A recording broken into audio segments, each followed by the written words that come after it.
This video corresponds with section 5B.5, and this video will give you the instructions as to how to construct the center of a circle.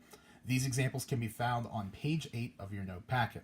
So to construct the center of a circle, as long as you're provided the circle structure itself, we're going to take a couple of steps related back to what you've learned about the perpendicular bisector. Now, in order to be able to do this, you need to start by drawing a random line that goes across the circle. This is something that's called a chord. So it does not matter where in your circle you do this. You could draw it here, you could draw it here, down here. It doesn't matter. It just needs to be a line that clearly doesn't look like it's going through the middle just yet or close to it. I'd recommend being off to one end of the circle in terms of creating your line. So we're going to go ahead and create this chord. I'm just going to create it right about here. Main thing is you want to make sure it reaches from one to the other end of the circumference of the circle. And you'll see why here in a second. So the first thing we're going to do is once we have that line, that chord in place, we're going to go ahead and create a perpendicular bisector to that chord. So go ahead and use the same steps we've done many other times. Put your compass on one end point. Make sure it's at least halfway across. Draw an arc. And then repeat from the other side.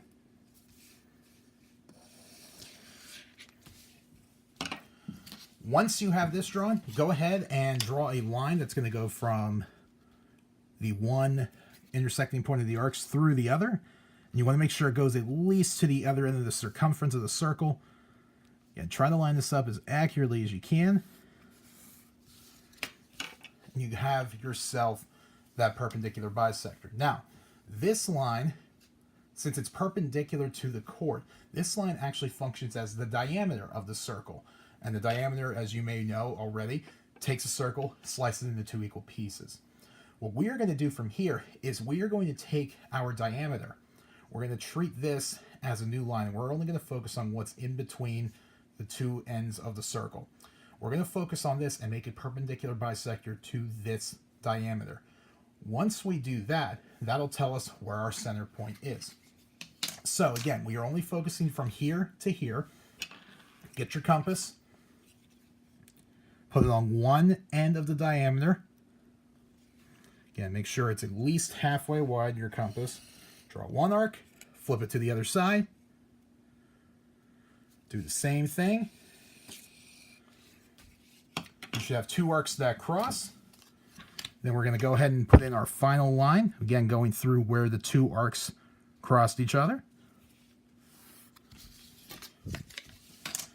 Where those two lines cross, the diameter and then the secondary diameter that I just drew, where they cross, that is your center. So again, you have to start by putting in some random line at some end of the circle. Again, that is referred to as a chord.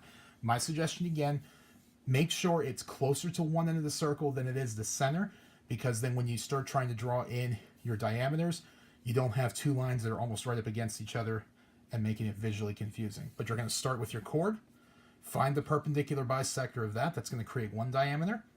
Find the perpendicular bisector of the diameter. That'll create a second diameter. That's going to be nice and perpendicular to it.